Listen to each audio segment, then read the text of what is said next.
Hi everybody, this is Stefan Molyneux from Freedom Main Radio. I hope you're doing well. Welcome to my Part 3 Labor of Love. This is Gene Wars Part 3 Policies. And I'm going to do a very brief summary for those of you who want to cheat and start here. This is a very brief summary, of course, of what has gone on in the past two presentations so that you can sort of understand where we're going with here.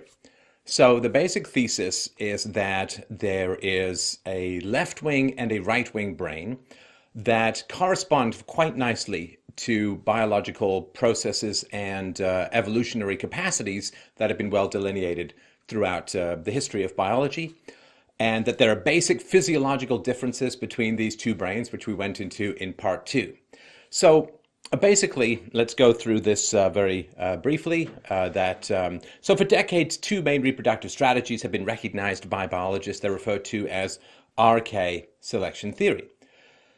So the R strategy is an adaptation to excessive resources, and it generally is an evolutionary strategy pursued by prey species, the rabbits, mice, deer, insects, and so on. And it emphasizes quantity over quality of offspring. Rabbits just pump out offspring like crazy. I think oysters have 100 million eggs every single year. Oyster porn never ends. And because you're not going to run out of grass, you just might as well have kids as often as possible. If you're a rabbit, you're just going to keep eating grass. And, an owl's going to sometimes swoop down, a fox is going to grab you, a wolf is going to grab you, and so on. And so you just want to pump out as many kids because you can't fight against the wolf or the fox or the owl. You're just going to get eaten. And so when you have an excess of resources, in other words, you think of rabbits in a field, you've got 10 rabbits or 20 rabbits in a field, they're going to get eaten before they run out of grass. So you might as well just keep pumping out babies and be basically a great way of turning grass into new bunnies. Now, the K strategy is an adaptation to scarce resources. In other words, if you are a predator species, like a wolf or an owl or a lion, then grass is a lot more common than antelope. And so you have a scarce resource, which is the animals that you're hunting.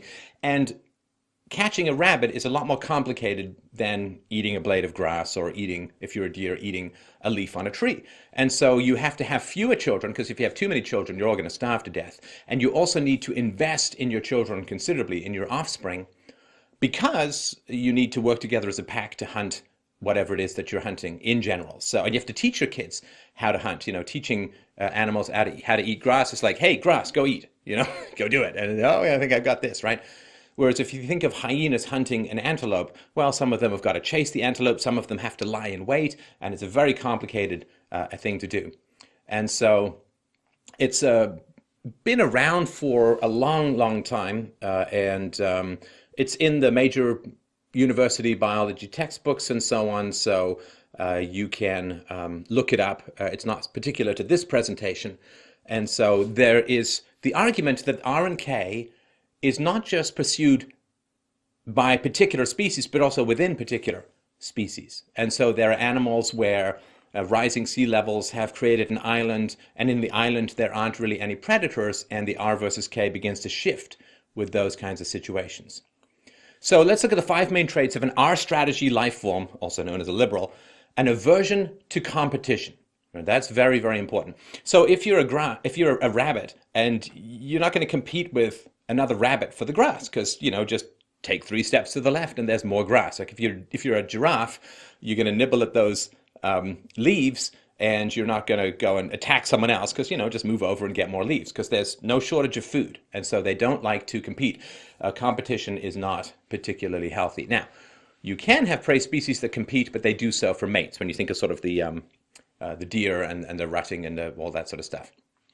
Our strategy: high sex drive, high promiscuity, and that's because you just want to bang out as many kids before you get eaten. That's your best strategy for reproduction. You have low investment single parenting. These are not pair bonded species in general that mate for life, and they don't really invest in their kids. Rabbits squeeze out the pups and off they go to eat more grass and have some more sex. But enough about college. And our strategy: you've got to mature really quickly. You've got to get your reproductive gonads going as humanly possible. It's highly accelerated naughty bits, I believe, is the technical phrase. Early sexual maturity and activity is really key for our strategy. The earlier you can get to reproduction, the more likely you are to survive. Because any animal which delays its capacity to reproduce gets eaten by a predator while that gene dies out. Our strategies have very low loyalty to their in-group. And I see this. Your rabbit gets eaten by something, and the other rabbits are like, still got my grass. Good. I'm glad that they're full, because now I'm not going to. Low loyalty to in-group. These are not pack animals in general. So compare this to the K strategy. Well, there's an embrace of competition because Ks are more complex. They tend to be more intelligent. They tend to have high in-group loyalties, which we'll talk about in a sec. But they embrace competition because excellence in K really matters. You can't really be excellent at eating grass, but excellent at hunting a rabbit is really, really important. Now, because they embrace competition, they have to delay their sexual maturity because you need to find out if the wolf you're mating with is of high quality. Can they bring a lot of meat to you? So you have to wait until after puberty to engage in monogamous sexuality because you have to prove your worth in this situation. K strategists have high investment dual parenting, and because they highly invest in their children in terms of raising them and teaching them how to hunt and on keeping them safe and so on, they don't have that many kids, right? They just have fewer kids. So they have late sexual maturity and activity and a very high in-group loyalty because it is a pack and they can't work very well individually. They have to work together as a pack. A rabbit can eat all the grass at once and a deer can eat all the leaves at once without having to have rabbits and deer surround the tree or anything, but that's not the way it works with the R versus K strategies. So the R versus K, my argument is that they are gene sets, and in part 2 of this presentation, this is part 3 of course, there are these gene sets, and the R versus K are gene sets that compete with each other. Human beings are the most K-selected species known to human beings, I guess, but even within humanity, there are different strategies of R versus K, which is what we're going to get into here. And R versus K tend to prey upon each other. So you can think of R versus K as human subspecies that generally tend to displace each other. And there's value in K and there's value in the R. If you have an entirely R-selected situation in society, you just have massive chaos. If you have an entirely K-selected situation in society, you generally end up with stagnation. There's not enough innovation and creativity. Like think of the multi-thousand year, not much changed in Chinese society, Mandarin rule, and so on. Now, Ks don't obviously prey literally upon Rs in humanity, but the gene sets both fight for survival using a variety of cultural and religious and political mechanisms, which is what we're going to get into here. And if you really want to understand Ks in humanity, think of sports and the free market. You know, if you win in sports, you don't eat the other team, but you carry home the prize, and this may get you the cheerleader or whatever. And in the free market, if you outbid someone in a contract or in a proposal, well, you don't eat them, they don't starve, but you've sort of won access to more resources. And so we're going to get into that as we go forward. Let's move on. So, our organisms, short lifespan. They tend to be small, and they're weak and vulnerable. They have fast maturation. And one thing that's true about biology as a whole is that fast maturation means less complexity when you mature. So something that is faster to grow is going to be less complex when it matures. Just think of human babies. It just takes forever to grow up. I mean, the male human brain doesn't really finish its maturation point until the late 20s. I mean, that's crazy. I mean, it's almost a third of a century to grow a male brain. So our organisms are prone to take risks. I mean, they have to, because they've got to go and eat, even though there are predators around. They're opportunistic exploiters. In other words, if you give them more food, they'll generally, like goldfish, they just eat until they explode. They tend to be less intelligent and experienced, but they make up for that with a very strong sex drive. Kardashians. They tend to reproduce at an early age. They have a very large number of offspring. They have very small relative size at birth. They care little for their offspring, and they have a highly variable population size, you know. If there's lots of grass, they'll grow like crazy. And if the predators go away, they'll grow like crazy. They don't have any general inhibition to growth. And that's because the limit to their growth is external predation or a sudden change in the availability of resources. Compare this to K organisms. They generally have a longer lifespan. They tend to be large and complex animals, robust and well protected. Um, they've got they've got horns, or they've got teeth, or they've got claws, or something like that. They tend to mature much more slowly, and they're risk averse. They like not to take too many risks. And they are consistent exploiters. In other words, they eat until they're full, and then they don't eat again, right? And they tend to be more intelligent and experienced as animals. They have a weaker sex drive. And that's because having too many children is very bad for the gene pool. They reproduce at a later age. They have a small number of offspring who have a large relative size at birth. They put a huge amount of care into their offspring, and they tend to have a stable population size. All right, so let's get into the details. Let's look at something like abortion. So we have conservatives and we have liberals, or left. I'm going to use left versus right because it's a bit more of a common way of looking at things. So if we look at our organisms, those who are on the left, well, our organisms have low investment in offspring. They generally avoid monogamy and pair bonding. So the quality of their offspring is relatively unimportant. It's not like one rabbit is really a lot better than another rabbit, whereas in the case of the K organisms, the quality really matters. So there's little differentiation in quality. And better in the our organism world is actually worse, because a more complex rabbit still is going to get eaten by the wolf. And so you're investing in growing the rabbit brain rather than reproducing, which means that you're more likely to get eaten rather than reproduce. And it's not like your rabbit brain is going to have you outfox the fox, so to speak. So better is actually worse in the R continuum. Offspring which interfere with more offspring are a negative. This is one of the reasons why it's kind of a pump and dump situation, or a spray and pray situation for sperm and eggs. Because if you have lots of offspring around and nobody wants to mate with you, well, then you can't produce offspring as quickly as possible, which is a basic foundational drive and component of the R organism strategy.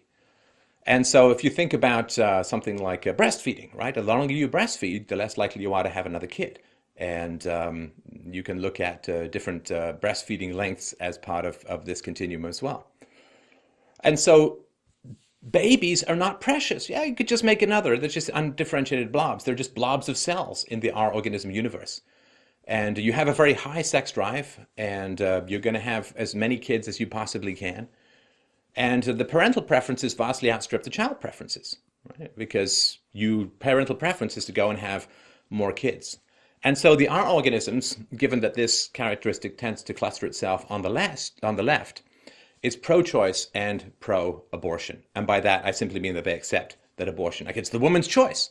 It's the woman's choice. Parental preferences vastly outstrip the child's preferences. Of course, it's the baby's or the fetus's preference to be born, but it's the parent's preference that matters. And so this low value of offspring is one of the reasons why on the left they have less problem with abortion.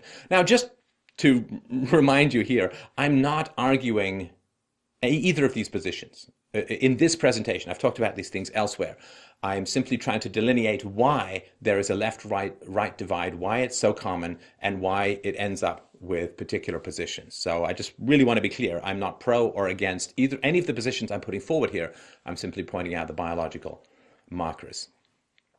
You know that old parenting joke, you can be replaced. I can just make another one of you. And that is very much an R statement. Now, K organisms, the high investment in offspring, monogamy, and pair bonding, the quality of the offspring is essential, which is why you have to put so much time and effort into finding a capable and quality mate and investing in your kids.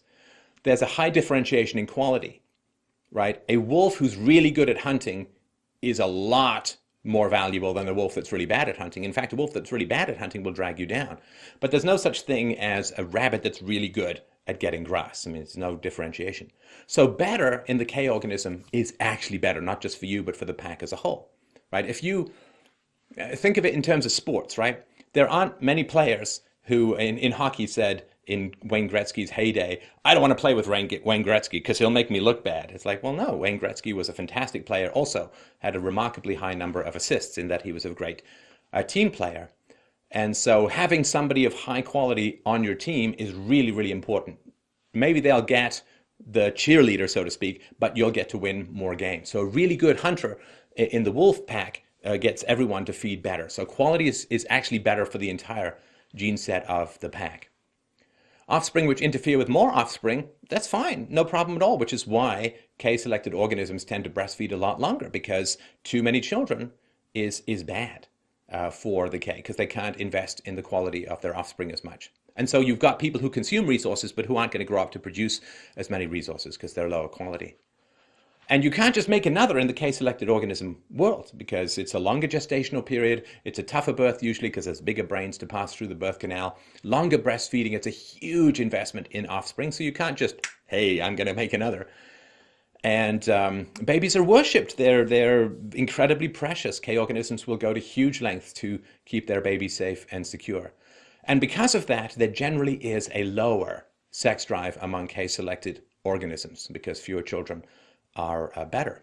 And as we talked about in the last presentation, which we'll get into in a slide or two, K-selected organisms do not have a thirst, an insatiable thirst for variety, which we'll get into. Child preferences vastly outstrip parent preferences, right? If you're a K-selected organism like a human being and your kid cries in the night, you get up and you take care of your kid, because the parent preferences are insignificant relative to the baby or child preferences. And so, because K organisms place such high value on children, and human beings can be somewhat divided into a K versus R continuum, the K organisms, which are people on the right who are generally religious, are anti-abortion, because children are incredibly precious. And Rs, generally on the left, are atheistic, materialistic, and secular, so there's no magic soul inside the body. But on the right, among conservatives, there is a soul within the body. And the soul is a metaphorical way of saying how important offspring and human beings are. So now, just to clarify something that was confusing to other people, I apologize for that in previous presentations. It's true that in general, religious people have more babies, but birth control is still a very important part of what has changed, right? So religious people have a lower sex drive in general, but of course, they end up having more sex in a monogamous relationship. You have more sex overall. And of course, you don't end up having to be regularly doused with Lysol in order to kill whatever bacteria the last person left you with. So, Mormons have 3.4 babies per family. I think for the US as a whole, it's 2.1. So, but they don't have more babies than they can afford, and they still highly invest in each baby. And they don't abort. Right, and so the children are precious. So it doesn't mean that necessarily that K organisms are always going to have fewer children, but they will tend to pair bond and invest highly in their children. That's the K organism. The fact that the R organisms have fewer children is because of birth control and abortion and so on. It's not part of the biological drive. So I hope that that helps. So let's look at economic versus sexual freedom. I talked about this with Bill Gardner recently on this show. So our organisms have a very high sex drive and insatiable thirst for variety. They're just going to have lots of sex with lots of different rabbits. I know. I like to watch. And now our organisms have little capacity to compete in the economic free market. Because they don't invest that much in their kids, and they generally grow up without fathers, which we'll get to in the single mom slide, and because they tend to, in general, be somewhat less complex and intelligent, and they don't have as much tribal sense, in-group preferences, and they don't network as well, they have less capacity to compete in the economic free market. And so they prefer sexual liberty to economic freedom. I'm not going to win in economics, but I'm really horny and want to have sex with a lot of different people, so I would love it if sexual restrictions were blown away. In the 1960s, purely R-selected time in a lot of ways. They prefer sexual subsidies to low taxes. Right, so if you're R-selected, you're probably not going to end up making a lot of money, so high taxes aren't a problem to you.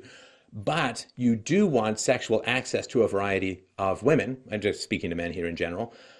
And so you want the government to do things which are going to open up the magic gateway of paradise, the snug hum or female availability. And so sexual subsidies, welfare, single mom welfare, and free government schools and free healthcare for kids, like all the things that reduce the negative consequences of sexual availability. Abortion, you want abortion because, that increases your access to sexual variety. And so given that you're not likely to make much money, but you really want a lot of sexual access, well, you're going to really like government policies which lower sexual standards and reduce inhibitions. And this is also going to occur in art, right? You're going to prefer art that promotes, oh, we've just met and we've just slept together, and you're just going to see art that promotes this kind of sexual availability, sexual access. Don't have such hang-ups. Everyone who doesn't have sex on the first date is a square, and they're inhibited, and they're uptight, and they're stuck up, and they got something non-exotic up their ass and that, right? So you're going to love artistic and government policies which lower sexual standards and sexual restrictions.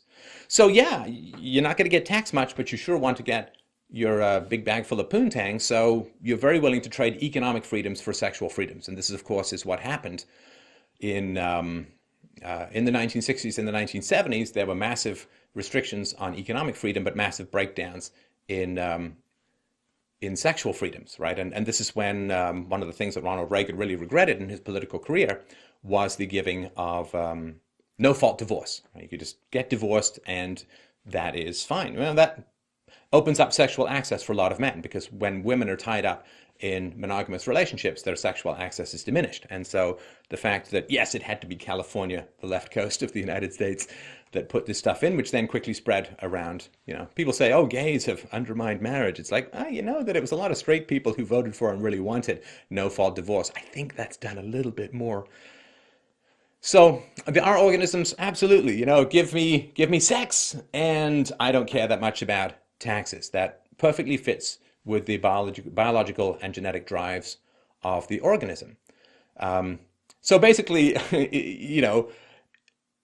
penises and vaginas, they're kind of undifferentiated. You can't tell the quality of someone through a glory hole, and basically the R-selected organisms are just looking for variety and sexual release. So glory hole, pencil sharpener, cupped hand. I mean, what do they care?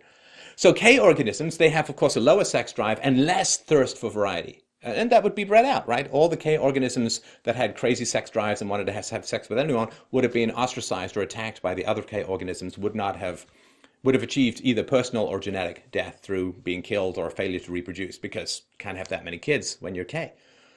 They have a very high capacity to compete in the free market because their parents invest so much into them.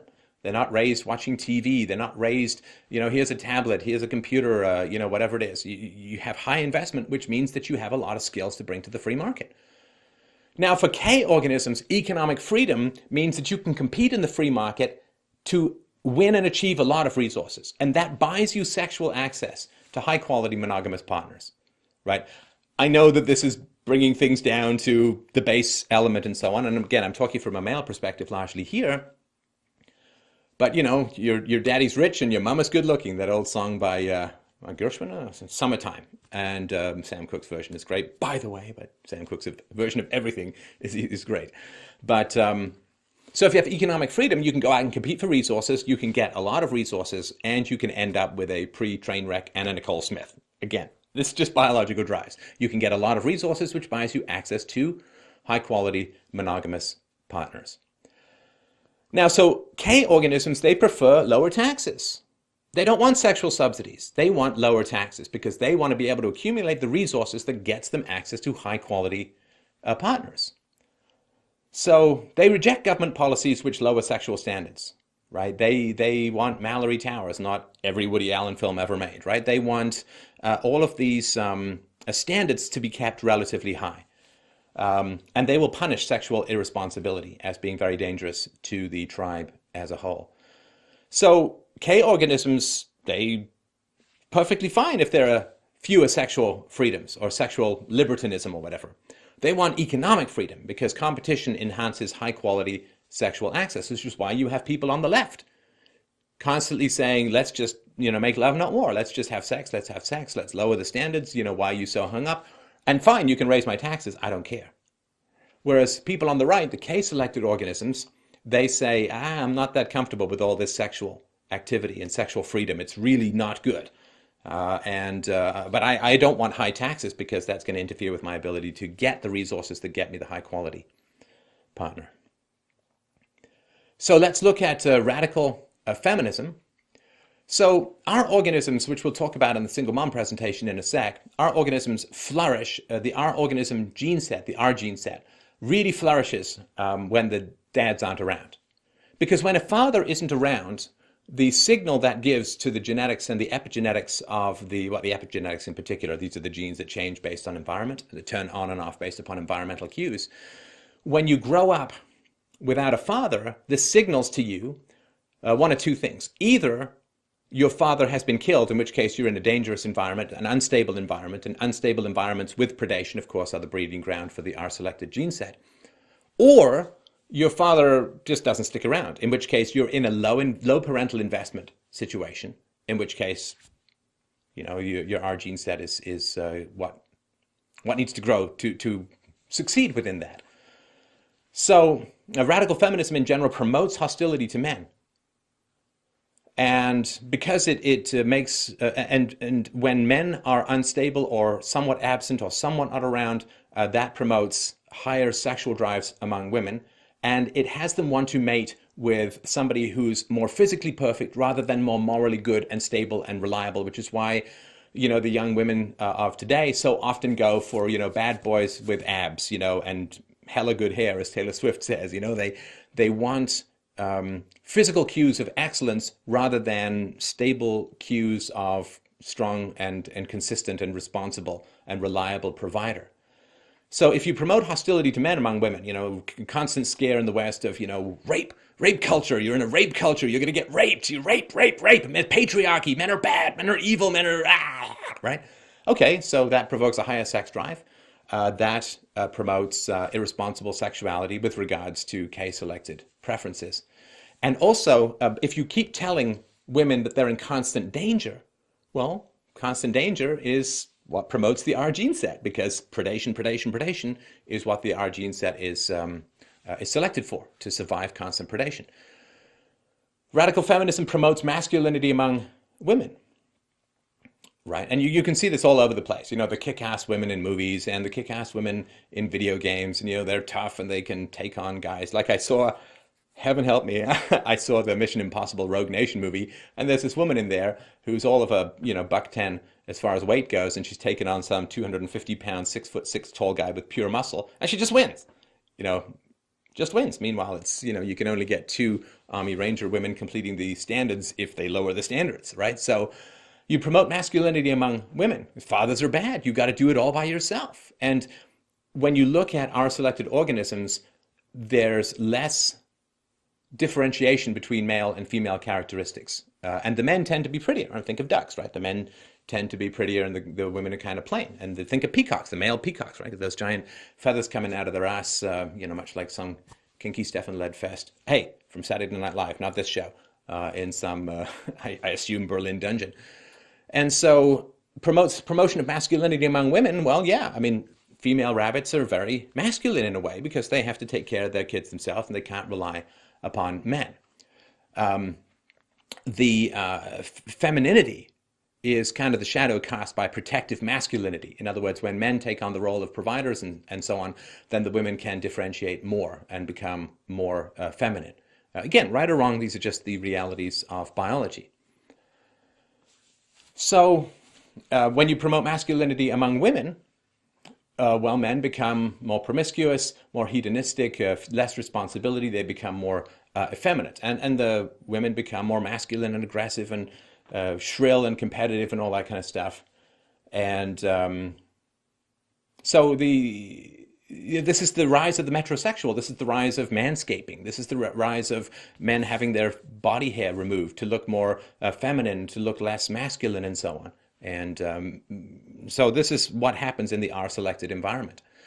Now, radical feminists are, as I've argued before, they're, just Marxists in panties, right?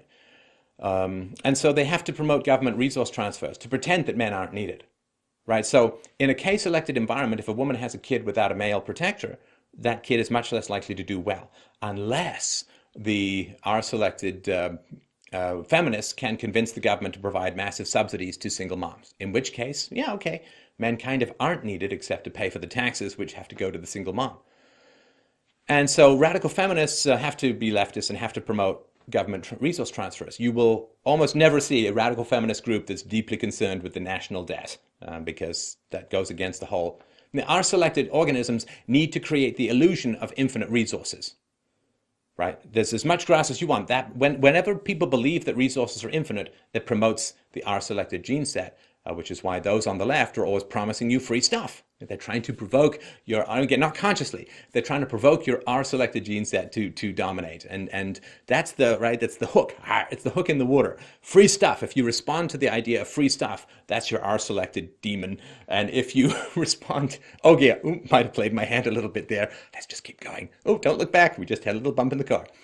But if you, whereas if somebody says to you, here's some free stuff, and you say, wait a minute, who's going to pay for that? Well, that's your R-selected, K-selected, sorry, that's your K-selected aspect. Fine, we can say demon.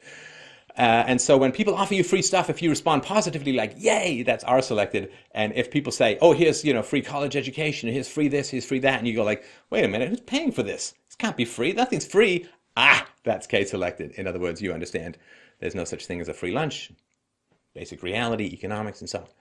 Radical feminists oppose slut shaming. In other words, if a woman's sleeping around like crazy, they oppose that. That's slut shaming. You can't do that because that kind of promiscuity is our behavior. And radical feminism, in a weird way, they deny responsibility to women. I get into this all the time. When I put a video out criticizing single moms, people say, well, it's not like they chose to get pregnant. It's like, well, unless God chose for them and pinged them with some celestial turkey baster, yes, they did. And in fact, the data is out quite to show that single moms in general choose to become single moms. They have unprotected sex, and with guys who are around, then they try to get men to marry them. Anyway, let's not go down that road. That way madness lies. And of course, as we talk about R-selected organisms being less complex and generally less intelligent, well, single moms have an average IQ in the low 90s, which is quite a lot lower than the average of 100. And so they deny responsibility to women. Whereas in K-selected organisms say, well, you chose to have sex. You've got to live with the consequences. And they promote institutional sexism. It's everywhere. It's all around you. It's not any individual. If you meet a man who doesn't seem to be sexist, he is, because penis, evil. Now, K organisms, they promote affection for men. And that's because they know that if women hate men, that's going to promote higher sex, more variety, more unwanted children, which is very bad for the community as a whole. They accept differentiation among the sexes, right? So there are certain researchers who have done fantastic work on pointing out the differences between male and female brains. And if you're K-selected, you're like, well, of course, right? If you're R-selected, that is deeply offensive to you. Because if there are differences, if there's a division of labor in terms of intellect and capacity between men and women, this doesn't mean better or worse. It's just, evolution is never better or worse. It's just more adapted or less adapted. And so the degree to which you accept differentiation among the sexes is the degree to which you are K-selected. Because K-selected means men do one thing and women do another, right? They know that men are needed for the K gene set, so they want to reduce government power. They want to reduce the degree to which money is taken from responsible K-selected families and given to irresponsible R-selected single moms. They want to reduce that because that's breeding your enemy, so to speak. That's breeding out the K gene set and subsidizing the R gene set, right? And the Ks know it's essential to ostracize our behavior. Ostracism is very, very powerful, and Ks are perfectly comfortable with it because it's much kinder, right? I mean, you don't want to attack someone because there's risk in that. But if you ostracize, like if a wolf is just doing really terrible things, well, you simply ostracize that wolf. You just drive him out of the pack, or you don't, right? You just don't respond, you don't share, you just don't deal with that. And that promotes gene death. The individual survives, but won't reproduce. And so ostracism is something that K organisms are incredibly well adapted to have and to impose and so on. You can watch Downton Abbey to see the degree to which single moms got ostracized in society. Our organisms can't stand ostracism. Ostracism is like the ultimate evil for them, and we'll get into why in a little bit. So they're going to deny institutional sexism. They're going to say there's no magic structure that people's brains are formed by. You judge each individual and you look for better and worse. So our organisms with regards to single motherhood. So the R gene set wants high stress, low investment, father absent families, because that is the petri dish, that is the fertile breeding ground for the R gene set to reproduce. And there's not any particular help in empathy, right? Empathy is not a very R-selected trait for a variety of reasons. Right? If you really care about your friend who's getting eaten by a wolf, well, the wolf's probably going to eat you too. So you got to just run and abandon, right? Now, single moms, and again, I know there are single dads. We're just dealing with the vast majority of things, right? Single moms, well, they go to the government and they say, give me all these resources. They must not have empathy for the people whose resources they're taking based upon their irresponsibility. So the R gene set wants to create a large dependent R army, which pillages from the K group. Because if everyone's an R, there's very few resources to strip. So some people have to be K, and some in order for the R to have stuff to steal from. Like if everyone's a thief, there's nothing to steal. Now, the R's will hold up kids, like, oh, you got to help these kids, you got to save these kids. And K's respond to that because for K's, kids are incredibly precious. So when a single mom says, I can't feed my children, that's really tough for K's because K's really, really care about kids. And the R's don't as much. I'm sorry, like it's just biologically the case. And so, but the R's are very cunning, and they dangle the kids like, oh, well, you don't care about this child. You don't care about this child. So you can see this showing up all over the place. What about the children? You don't care about the children.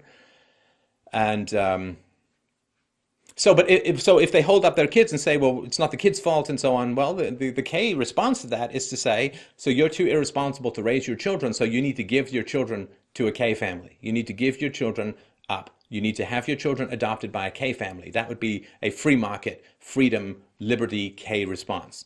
Whereas if you've got the government, then, oh, you hold this up and all this, well, we'll get to the media and R versus K in a bit. Now, single motherhood also, not always, but in general, creates an unstable criminal class, right? As single moms have been to some degree characterized as a conveyor belt criminal factory of infinite production of hellspawn for society as a whole. And of course, they are, I think, perfectly nice and wonderful children of single mom households, but statistically, it's not particularly great. There's data shows that a 1% increase in single motherhood in a neighborhood is associated with a 3% increase in an adolescent's level of violence. And of course, also, we talked about how earlier sexual maturation is an R-selected trait that shows up in biology and human biology. Because girls who grow up without a biological father in the house hit puberty earlier because they're now R-selected. The gene sets figure it out. Even younger sisters in biologically disrupted families reach puberty earlier than their older sisters do, right? So the older sisters reach puberty later, there's a divorce, the younger sisters reach puberty sooner. And that doesn't show up in biologically intact families. And the quality of father's involvement with daughters is the most important feature of the early family environment in terms of when the daughter hits puberty. A more involved father delays puberty and reduces sex drive. And that's K-selected, right? And of course, when you create a criminal class through single moms, that creates the predators, which the R-selected gene set needs in order to manifest itself epigenetically. Sorry, I know this is a mouthful. You can watch it again slower if you like. So the R organisms, when there's a welfare state, children become an asset in the present, but a cost in the future. Right? Because the more kids you have, the more resources you get through the welfare state. So they become an asset and they become a cost in the future to society as a whole, in general.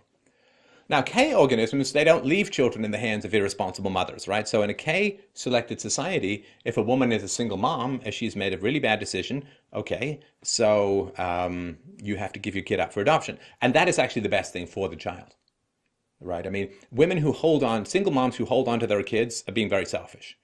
Because the kids do very badly in single mother households in general. There's no bigger single predictor statistically for a negative outcome for a child than being raised in a single mother household. Single moms are terrible moms as a whole. So what they should do is they should give their kids up for adoption to a two-parent family so the kids have the best chance of doing well. And they do well. I mean, the kids who are given up to adopted households do as well as all the other kids in two-parent households. And if they stay in the single mom household, they do statistically very badly. And so single moms who hang on to their kids are being selfish and they're hurting their children. And so in K-selected society, you don't get resources to raise your single kid. You've got to give it up to someone else. And consequences accrue to actions without effort. You don't have to throw people in jail. You don't have to punish them. You simply have to not associate or provide resources to people who are being harmful. So they provide sexual ostracism for single mothers. And you can look at my videos on single moms about this and know why. And that reduces breeding opportunities for R. Single moms are R selected factories, and K and R are subspecies in combat with one another. And so in a K-selected society, you want to reduce the breeding opportunities for R. And so you try to get people to not have sex with single moms. Anyway, but enough about me. So once children are separated from single mothers through a refusal to subsidize those moms, the children are not punished through the ostracism of the mothers, right? You can't punish the mother if she's still got the kids around. So in a K-selected society, which is what used to happen before the rise of the welfare state, the single mom would give her kids up to a married couple who would raise that children as their own, because 10% of married couples are infertile, and a lot of those want kids.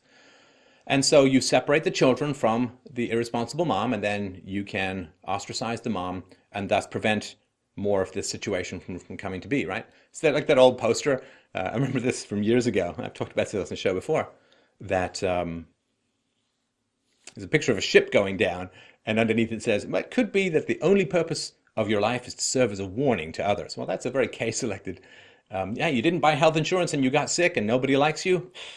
Guess you should buy health insurance and have people like you.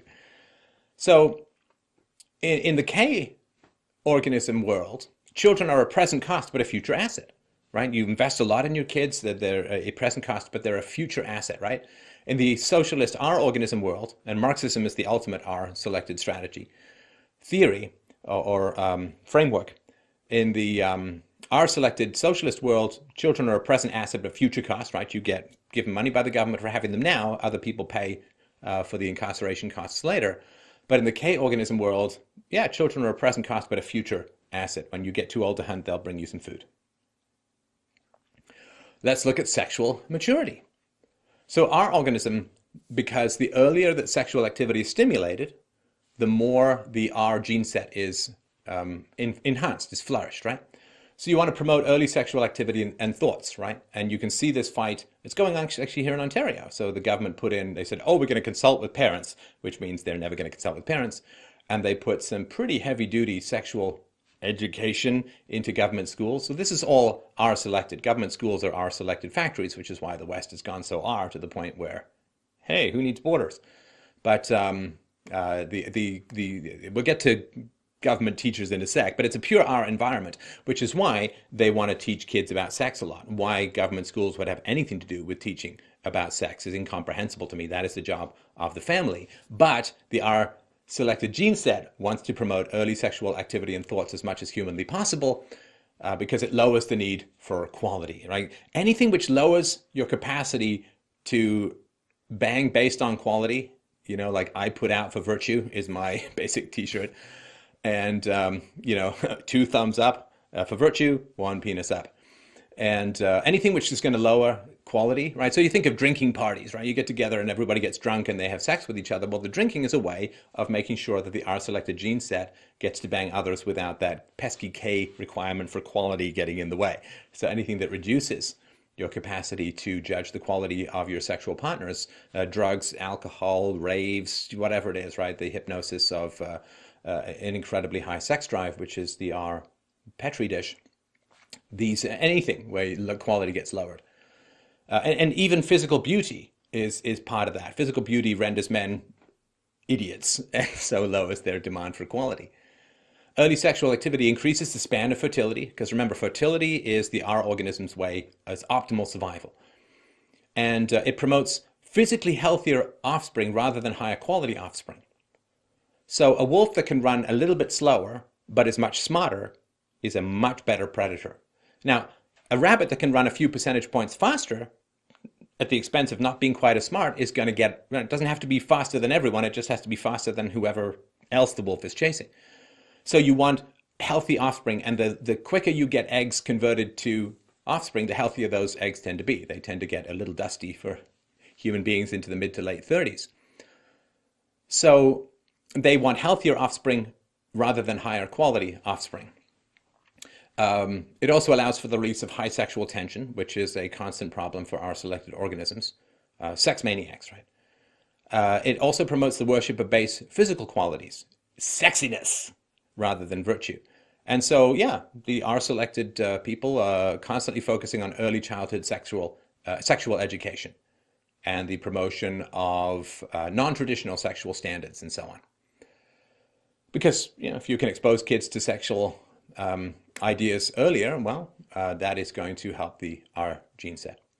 K organisms, they delay sexual activity and thoughts. And of course, they promote sex after marriage, right? You've got to have a commitment to a high quality person, and then you can have, the wall-to-wall mango-soaked bang-a-thon. And later sexual activity is needed to determine quality. You got to find out who's good, who's smart, who's passed with 100% in calculus before you, bang those nerds senseless. So that promotes higher quality offspring at the expense to some degree of the eggs aren't quite as young. But again, you want a wolf that can run 5% slower, but is 10% smarter. Whereas for rabbits, you just want to run 10% faster. You don't care about it, right? There's no point with that trade-off. Lower sexual tension needs less release.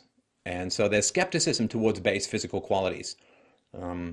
Books I read that were very influential to me when I was a kid by Enid Blyton called Mallory Towers, Malory Towers, constantly promoting quality of character and great skepticism towards, the girls who just spend all their time primping and putting makeup on and fluffing their hair. They're all just shallow idiots that nobody wants to have anything to do with.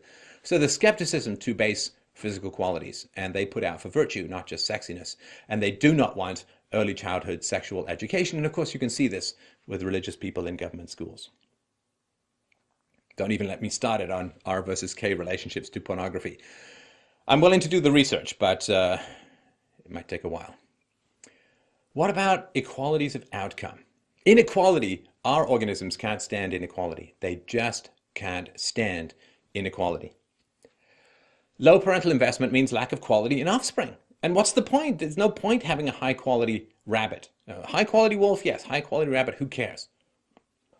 Now, if you have a low parental investment and there's a lack of quality in your offspring, I think of all the extreme cases like the people around Dylan Roof, just a bunch of, white trash idiots, right? And black trash idiots for that matter. Now, it's less negative for you if you've been raised in a R-selected, low quality, low parental investment environment, often with physical violence, neglect, abuse, and so on.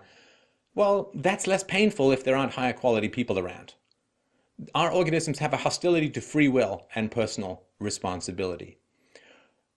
Because quality requirements are higher for monogamy than one-night stands. One-night stands, you just have to be turned on and probably not even sober. So anything which rewards quality is the enemy of the R-selected gene set. And so they do not like it when people get rich. They do not like it when people get better, when people have additional resources. So economic equality has to result from injustice, because remember, to the R gene set, it's like you helicopter over a field of 10,000 rabbits in Australia, and can you tell them apart? No, of course not. It's just one big giant blob of this. People are people, right? We are the world. We're all one. We're all the same. Deep down, we're all the same. No, we're not. And so any economic inequality must result from injustice, must result from predation, must result from stealing, right? If you have more grass than me, you must have stolen my grass, because we're all supposed to share. It's all equal. And this results with a hatred of the wealthy. Now, I'm not talking about equality of opportunity is great, but equality of opportunity, everyone gets to compete equally, does not result in equality of outcomes, because people are different and quality matters. I mean, if you just try starting a band by just picking the third guy at some local karaoke night. What are the odds of your band being very successful? Well, not very successful. And if it's not even karaoke, just some guy off the street. Okay, you can be our lead singer. Right? Probably not going to work out very well. Now, in the K-selected world, so high parental investment means high quality offspring, and they prefer competition with higher quality people, right? I mean, Rhonda Rousey is not out there taking on a bunch of girl guides. By the way, you got to watch her video and do nothing bitches. Just great stuff, right? And she's K-selected up the yin-yang. So they prefer competition with high quality people. You want to go up against the best, because that's the only way you're really going to enjoy your victory. So they prefer free will and personal responsibility because free will is how you differentiate quality, personal responsibility. If you look at the debate around the IQ bell curve, the R select, the people on the left say, well, everyone can be smart, you just have to give them the right environment. There's no fundamental difference between people other than the environment. So if you take someone with an IQ of 80 and you put them into Stanford, they'll do really well. And the data does not support it.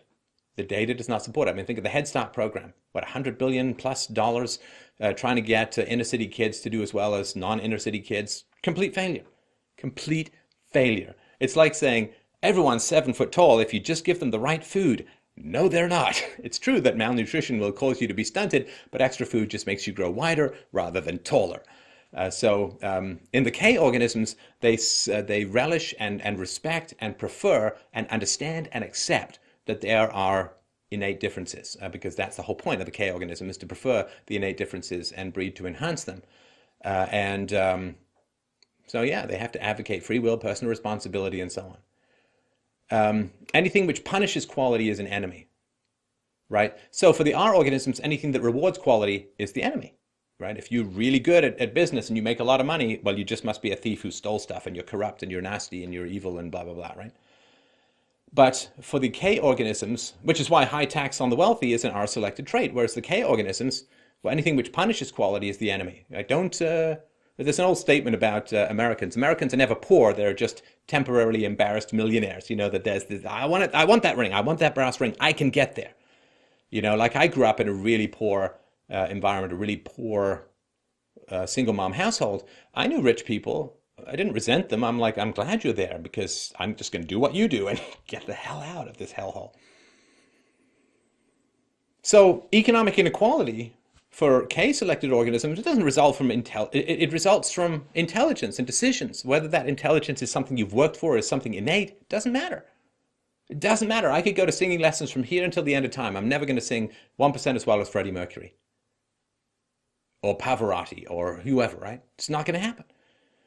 So there's some things that are built in, and there are some things which are based upon your intelligence, decisions, your commitment, your hard work, your willingness to sacrifice personal pleasure in the moment for the sake of good rewards later, which is a purely K-selected trait, which we'll get to in a sec. And so K organisms, they don't hate the wealthy, they respect and envy the wealthy. Envy means I want to be like you. Hatred is I can't be like you, so I'm going to make you like me, miserable, flat, and poor. So inequality of outcome, yeah, there are rich and there are poor people, and Ks are like, that's great, you know, and Rs are like, well, that's horrible, and that's the result of injustice, and let's go screw up the rich people. Let's look at immigration. So again, this is not arguments for or against, this is just the biological drives. So our organisms have very low in-group preferences, right? So in America, you have a largely Protestant Christian country that was founded that way and made that way for hundreds of years.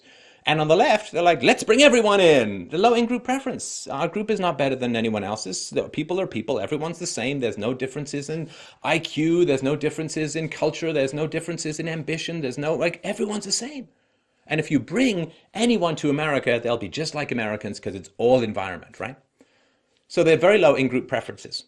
Now, remember, R is genetically in a battle to the death with the K. So anything which destroy K thoughts and persons is a plus, right? So this is what happens on the left, is they put out this meme or this general idea, everyone's the same, and if you prefer your own group, you must be a racist, a xenophobe, a bigot, you are a horrible human being. And so any in-group preference, well, if you're white, if you're black and you prefer your own group, right? I mean, it's like that old statement, it's like, I'm proud of being black, said the black man. I'm proud of being Asian, said the Asian man. I'm proud of being white, said the racist, right? Because any preference that white people have for white people is racist. Everything else is just, well, they like their own culture and more power to them. And so if you have any kind of in-group preference, the R-selected gene set will just scream at you and scream at you and scream at you and try and destroy your life and get you fired and so on, because they want to destroy in-group preferences, thoughts of quality and differentiation. So for our organisms, skepticism towards the value of outsiders is incomprehensible. Like they touch Adios America and Coulter's book and they explode. Like, it's matter and antimatter. How could you be skeptical towards the value of a quarter of the Mexican population moving to the United States? Same thing that's happening in Europe at the moment. How could you be skeptical about the value of 500,000 Muslims pouring into Germany every year? Skepticism towards the value of outsiders is incomprehensible because rabbits aren't tribal. They don't have an in-group preference. They don't, right? That rabbit over there, yeah, he's the same as me. But K's know that it's different. The importation of R-selected women in particular is of great value. If you can import more R-selected women, not only will you gain sexual access because they have low standards, but also it will drag down the standards of your local women as well. Now, they prefer outside R, the R organisms, the R people, they prefer outside R to internal K. As you look at the big shift in American immigration from Ted Kennedy's 1965 immigration bill, they used to get Europeans coming in, now they get third world people coming in. Well, they prefer outside R to internal K because the outside Rs they can breed with, they can get their rocks off, and they also gain voting powers to increase the size and power of the state for more resource siphoning from Ks to Rs. I mean, if the state is what's used to take resources from the Ks and give them to the Rs. Variety. I mean, the R-selected organisms are crazy for variety. They get easily bored. They need constant stimulation. So for them, diversity is a strength. Yeah, well, diversity is fantastic because it breaks down the the K-selected culture. Everyone is the same. So if you don't like a particular group or you're skeptical of their value, the only answer is that you're an irrational bigot because everyone is the same. K-selected organisms do not see it that way. They have very high in-group preferences. I mean, wolves prefer wolves to non-wolves, and they prefer their own wolves to other wolves. And for the K organisms, anything which destroys our thoughts in persons is a plus. And this is why ostracism is so powerful in the K-selected world.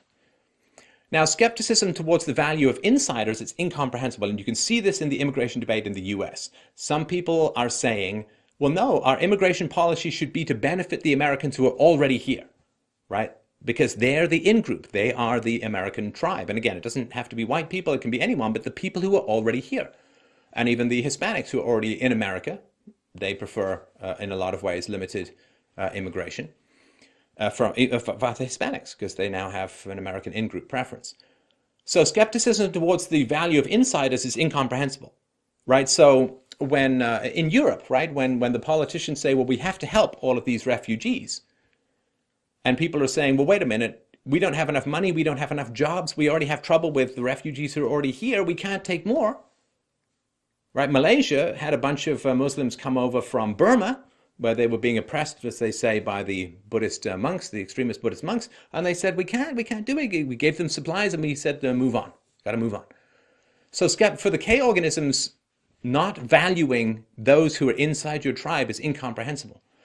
And K organisms want to import K-selected women, which was, again, to some degree, European women in the past.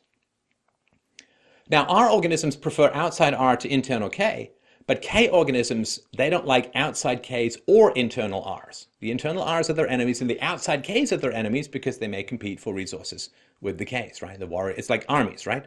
They don't like internal betrayers, and they don't like the soldiers from the other army, right? So that's the K.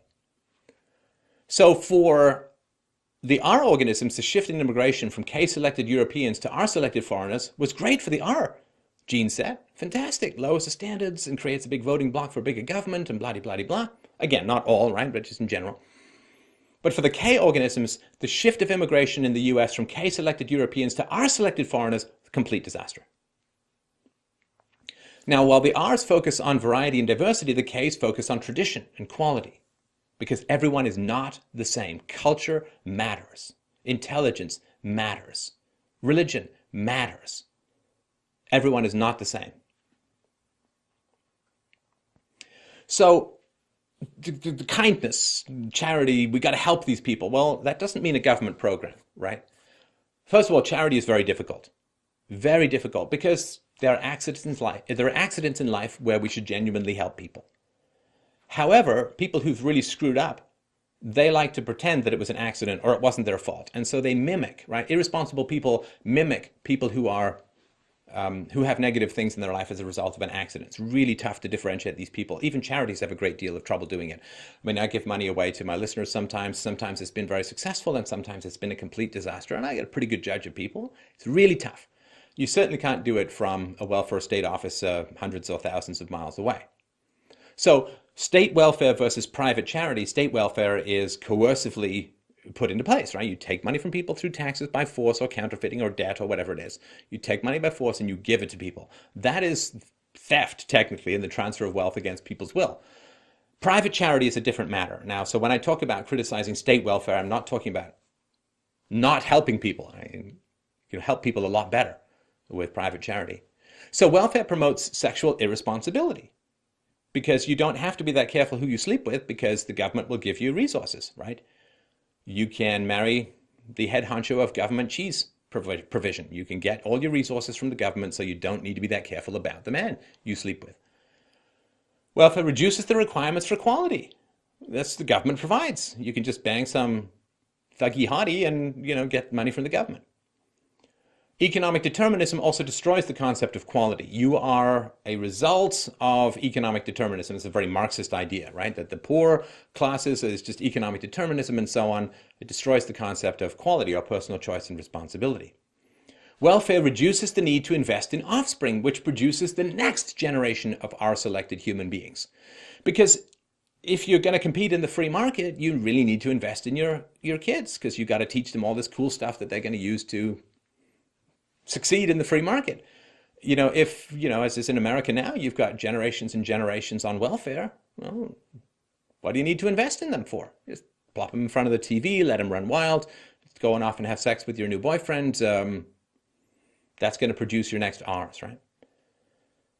The fantasy of infinite resources is fundamentally what feeds the R gene set, right? So things like the gold standard and things like Bitcoin, where the production of resources, particularly currency, is limited, is very K-selected, which is why you see the K-selected people on the free market side, the libertarians and the Republicans who are genuinely free market, they're promoting the end of central banking, which is creation of money out of nothing, bypassing the natural restrictions of reality, at least for the moment. Because when you get central banking, when you get the government's capacity to create money out of nothing, you create this fantasy of infinite resources. That feeds the R gene set. Why bother with quality when everything is free? Now, welfare also enables and encourages hostility towards men. Because what's going to happen is when there's a welfare state, a lot of women are going to breed with jerks. And those jerks are going to then abandon them, which makes them very angry towards men, which they then take out on their sons, which then further produces jerks in the future, which further breeds the R gene set. It's perfect. I mean, it is really just like feeding the R gene set. Now, for K organisms, there's voluntary charity, and that promotes sexual responsibility, which is very good for the K organism. And so if you are a widow rather than a single mom, your kids are going to do fine statistically. The father dies somewhere or whatever by accident, then it's not the single mom as you choose to get married. You chose to get divorced or you chose to have children out of wedlock, and that's just single mom by choice. If you are a widow, well, you're fine, right? So you want to differentiate between those who are accidentally raising children alone and those who've made the choice. And you can only do that through the investment of voluntary charity. Charity increases the requirements for equality, and charity works very hard to differentiate people in genuine need and those who are pretending to be in genuine need or who are pretending that it was accidental, right? So they'll fake that, oh, it wasn't my fault, this happened, and blah, blah, blah, blah, blah, right? The rejection of economic determinism strengthens the concept of quality. If we're all just victims of economic circumstances, there's no such thing as quality, and there's no such thing as better or worse, right? And if you reject economic determinism and you say, well, people are making choices and so on, it doesn't mean you eliminate it completely, that you don't say the environment has no effect. But if you say only the environment has an effect, then you are selected. Charity increases the need to invest in offspring, which produces the next generation of K. Mothers who cannot provide have their children moved to K families in a K-selected environment. The reality of finite resources feeds the K gene set, and charity punishes hostility towards men. Right? So if you just get divorced for no reason, you used to get ostracized from society, right? You can't talk to this, which, she just divorced some guy, and that's very selfish because it's hurt her kid, so we're not going to associate with her. Because father presence feeds the K gene set. And so you can't reward hostility towards men because that promotes the R gene set. Let's look at teachers' unions. So for our organism, since everyone is the same, incentives and disincentives are both unjust punishments.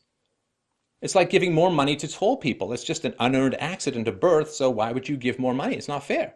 Success or failure is not a matter of personal responsibility.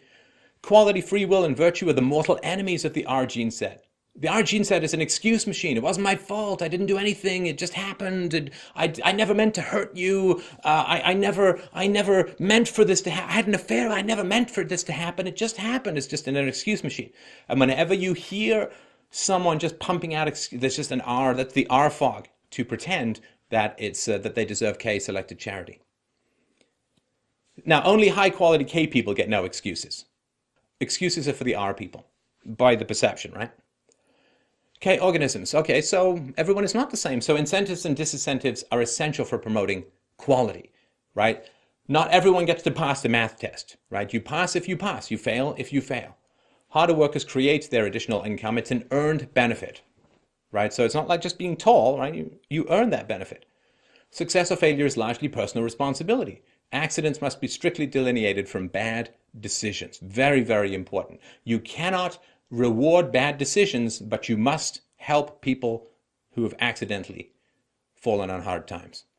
Right? It's the difference between the guy who takes his money and blows it on the racetrack. Well, you can't give him more money. Right? But a guy who's on his way to put the money in the bank and he gets robbed by some people, yes, help him out. Egalitarianism, determinism, and relativism are the mortal enemies of the K gene set, which is a responsibility promoter. No excuses, right? Never explain, never complain. No excuses. Yeah, bad students lose grades, bad parents lose custody, bad teachers lose jobs. And so anytime you see there's a government union, a government monopoly, where you can't differentiate by quality, well, you're in an R. So remember I was saying government schools are R-selected machines, right? Failure. Okay, so for our organisms, everyone is the same, so failures must be either accidental or institutional, never the result of personal choice. Failure is outside the role of choice. All pregnancies are accidental. Infidelities just happened. Pity for sadness is unbearable. And so selfishly, they gotta get rid of it. Very uncomfortable. Since everyone is the same, well, the tragedy that happened to someone else, well, it could just happen to me. Suffering, you gotta alleviate suffering in the moment, no matter what. Parents of addicts who are selected, just give them more money because they can't stand to see the suffering. Parents who are bad parents, they all the excuses. Well, I did the best I could with the knowledge that I had. Are selected parents. So for K organisms, everyone's not the same. Failures are either accidental or intentional.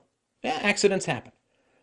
Failure is within the role of choice. Few pregnancies are accidental. Infidelities never just happened. You made a specific series of choices, which is what ended up with you in the infidelity. Pity for sadness is bearable. It's teachable. Okay, you're really sad that you failed that test. I'm not going to run to the teacher and demand that you passed. You're going to learn from that and study harder for the next one. Since everyone is not the same, the Ks don't just say, well, I could have ended up homeless. No, because, well, we'll get into that in a sec. Sometimes you've got to alleviate suffering in the moment, but parents of addicts don't enable. Don't enable. It's okay for them to suffer because it's how they get better. Debt. So for our organisms, remember, the R gene set wants to create the illusion of infinite resources. When resources are infinite and collective, any shortage must result from selfishness. Why would you hoard the infinite? Give people free health care. It's free. Why would you not? I mean, there's grass. Why would you not want me to eat grass? You just got to be a jerk. Now, lack of investment in children means national debt provokes little anxiety. What do they care about how their kids are going to grow up in? K's, like they're weighed upon the fact that the kids are born hundreds of thousands of dollars in government debt. They got to fix it. That's why the Republicans at least talk about the national debt and wanting to, right? In the tropics, do tribes worry about running out of bananas? Do the Inuit hoard snow? No, there's no point. It's everywhere. It's a resource. It's infinite. Conservation for the sake of the future is irrational for R-selected environments. For K-selected environments, any debt creates the obligation of repayment. You're just making it worse for yourself down. You might do it in an emergency, but because you actually genuinely want to repay it, it's a liability that plagues you. Since resources are infinite and personal, any shortages must result from bad luck or foolishness. Giving scarce resources to foolish people destroys those resources. Resources must flow in a K-selected society, must flow from the incompetent to the competent. Conservation for the sake of the future is essential. You think of farming societies. Farming societies, they have to defer gratification. They have to hoard their food. They have to survive the winter. They can't eat their seed crop. They have to work really hard. They have to plant crops that they're not going to harvest for months or maybe even years. A lot of deferral of gratification, a lot of managing of resources. Or, other places, just food falls down off trees and all that kind of stuff, right? And think of Europe. Like Europe at the moment is not holding on to its heritage and protecting its culture because there are very few native European whites who are having kids. So what do they care, right? It's like John Maynard Keynes, the famous fiat currency addicted economist. People would say, well, what about the long run? That's a case-elected question. What about in the long run? What happens when we have to pay this money back? Case-elected people care about that. Our selected people, he said, in the long run, we're all dead. Well, no, not because he was gay, didn't have any kids, right? So no, if you have kids, it matters. Gun control. Our organisms, well, physical aggression is suicide for the R gene set. Rabbits don't fight the wolves. So in humans, they prefer verbal abuse. The Saul Alinsky just tear at people. Now, constant danger feeds the R gene set, and guns have been well proven to reduce criminality, right? The more guns, the less criminality. Less criminality is not good for the R gene set. The R gene set has to feel vulnerable in the face of predators or criminals. So constant danger feeds the R gene set, so they want to eliminate guns so that more criminals will provoke more R-selected reproduction. So citizen disarmament is a double plus for the Rs. So since everyone is equal, criminals elicit sympathy. Oh, that could have been me if I'd grown up in that environment. That could have been me because everyone's equal and it's all environment, right? Rabbits have no control over their environment. Is there grass? I'll eat it. Is there a vagina? I'll screw it. Okay, I guess I'm done till tea time. But the K-selected control their environment, right? So the fact that there's passivity and determinism in the R-selected mindset is perfectly predictable. And our organisms, they don't want to compete in an equal contest. They don't want to knock on Ted Nugent's house and say, hey, Ted, I want your guns. No, they want to use politics. They don't want to risk anything personally. If they want free stuff for themselves, they're not going to go with guns to their neighbors because their neighbors can shoot back. They want the police to do it. And rabbits can't be wolves. If rabbits say, well, all teeth and claws are going to be banned, well, rabbits will still survive, but the wolves won't. So if you're a weenie who's never going to defend himself, yeah, get rid of guns. K organisms, assertiveness is natural. Verbal abuse is an admission of defeat and impotence. For a K-selected organism, when you see someone screaming verbal abuse, that person has lost, and you've lost all respect for them. You know, like if you beat me in tennis and I run off and throw my racket and say, well, you're just a jerk, right? I mean, K-selected people, I guess R-selected people are like, oh, he's hurt, let him win. K-selected people are like, dude, not only did you lose at tennis, you lost at breathing. So the criminal is not me. K-selected organisms, there's me and there's people really, really different from me. The criminal is not you. There's not everyone's equal. That could have been me. The criminal is not me. They're willing to shoot in self-defense. So there's value for the guns. Stability and diminished danger feeds the K gene set. So eliminating criminals serves this purpose of feeding the K gene set. They want to compete in an equal contest, even with a criminal. Now, they can't oppose the R's plus government power, right? Which is why Ks are dying in the West. Ks ally naturally with limited security powers.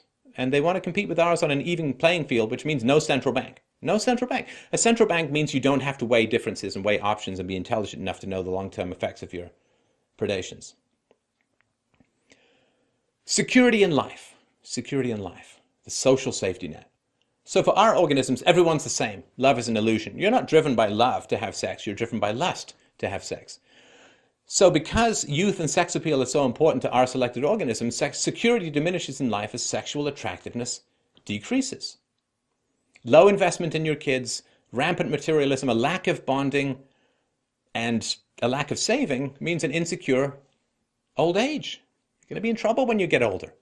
Low investment in community, no communal cushion for accidents or misfortunes. You can't go and rely on your friends, your neighbors, your extended family. And this is why the R's are like, oh, I got to have unemployment insurance. I got to have old age pensions. I got to have free health care, because they haven't built the relationships that cushion them. It's the subsidization of selfishness. And this is why they're so opposed to ostracism. K organisms. Okay, not everyone is the same. There's good people, bad people, noble people, base people. Love is an earned treasure. Security for K-selected people increases in life because your virtue, your saved resources, and your reputation all increase. A high investment in your kids combined with sensible saving and monogamy means a secure old age. You're not going to find some secretary attractive and go through the horrible asset mitosis and lawyer funding of a useless and needless divorce and so on. You're going to keep all your resources. High investment case or a tribal, they invest in their communities, strong communal cushions for accidents and misfortunes. So they want the freedom to spend and save. They want charity. They don't want government welfare.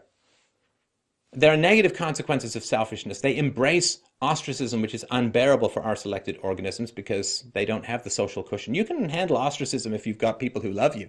You can't handle ostracism if all you've done is sit-ups rather than learn how to be a good person. Government. We'll end here, and I appreciate your patience, the lengthy presentation. Our organisms, they want unlimited majority democracy, where verbal abuse and praise shape social policy. Right? Do you have doubts about immigrants from opposing cultures? Racist! Nobody looks at the data, nobody looks at the numbers, nobody asks, hey, I wonder how many Swedish women are being raped by foreigners. No, nothing, no facts, no data, no information, you're racist, right? Just scream, right? That's what they want. Now, they constantly react to anxiety with aggression. This is where you get political correctness. This never-ending witch hunts. There's always some new enemy to be rooted out and hunted down. And because they're not training their fight-or-flight mechanisms to learn how to deal with negative stimuli, they just react and blow up. They reject stable laws. They want resource transfers. They want screaming and need and pity and manipulation to get them resources. Now, property rights inhibit sexual access. We talked about before. If you have property rights, you can't have a massive welfare state. You can't really have a welfare state. You've got to deal with private charity. Property rights inhibit sexual access, so our organisms are very hostile to property rights. They're fundamentally into selfish emotional gratification. And they're infantile. They have tantrums and greed and name-calling and so on. Doesn't mean they're not smart, but just immature. Now, K organisms, they prefer a limited democratic republic, a rule of laws, a government of laws and not of men, and or voluntarism, right? The idea of a stateless society, right? Because then the state is what's used by the R to beat the K. So R's and K's will achieve a stable equilibrium in society, but whenever you have a state, the R's generally breed. There's the dysgenics of single motherhood. The R's take over the political process, enslave the K's, and then they all hit the wall. You run out of money, and then everybody flocks back to the K's, and the women are all like, okay, let's pretend the R thing never happened. You're so sexy with your accounting belly. So verbal abuse and praise is an admission of failure. Like if you try and manipulate people by just, oh, I love you so much, you're so great. Yeah, nah. Now, K organisms enjoy mild anxiety as a performance stimulant. They don't freak out and verbally lash out at people. They're unafraid of language. Sticks and stones may hurt my bones, right? But words will never harm me. K organisms prefer stable and predictable laws, right? Because they want to be in control and they want to have predictability. Unpredictability and predation is what breeds the R gene set. And so the Ks want stable and predictable laws. You can't have that in a majority mob rule late democracy like we're living in now. And, you don't need a giant drug war to keep drugs away from kids because parental investment does that. You reject debt as destructive to children. No, it is irresponsible to go into national debt to feed people's needs in the here and now because the kids are going to have to pay, and it sure as hell isn't their fault that some woman hooked her stilettos into her hoop earrings with the wrong guy. It's not some kids in the future's fault, right? So this is, again, this is not exactly the, the end be all and end all. These are just some of the top ones that I thought were interesting and useful to talk about. I'm going to do another one, which is more specific examples of this. We got Chamberlain and we got Churchill. We got other people that we're going to compare the R versus K with. And we're going to talk about the general cycle of what happens when R's take over or when K's take over and the general cycle that happens. Because you can really understand a lot about the cycle of civilizations by looking at this R versus K stuff. So please give me your comments below. I will check them out and respond to them, and I appreciate the feedback that people provide me. And I, of course, need your support to continue doing this work. You can go to freedomainradio.com/donate to help out this show. Come on! It's my birthday month. So I hope that you will help us out as we continue to spread, I think, this very essential and useful information to people around the world. So thank you so much for watching. As always, have yourself a wonderful day. I'll see you next time.